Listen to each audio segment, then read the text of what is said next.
आज आहे अक्षय तृतीया. अक्षय तृतीया म्हणजे 3.5 मुहूर्तापैकी एक मुहूर्त. तर अक्षय तृतीयेच्या तुम्हाला खूप खूप शुभेच्छा.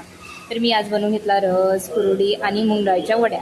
तर मुंगडाळीच्या वड्याची भाजी कशी बनवायची ते आपण बघणार आहोत.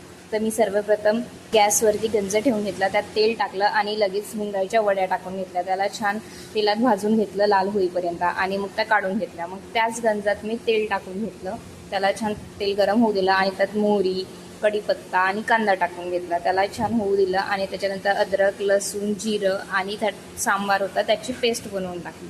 त्याला छान मिक्स केलं. त्यात मग टाकलं लाल तिखट, हळद, मीठ आणि धने पावडर. त्याच्यानंतर त्यात टोमॅटो टाकून घेतला, टोमॅटोला सॉफ्ट होऊ दिला आणि मी मसाला टाकायचा विसरली होती, तो मसाला टाकला, गोडा मसाला. त्याच्यानंतर मग त्यात वड्या टाकून घेतल्या, त्याला छान तेलात आणखी होऊ दिलं आणि मग त्यात पाणी टाकून घेतलं. पाणी यात थोडं जास्त टाकायचं कारण की वडी शिजायला पाणी जास्त लागतं.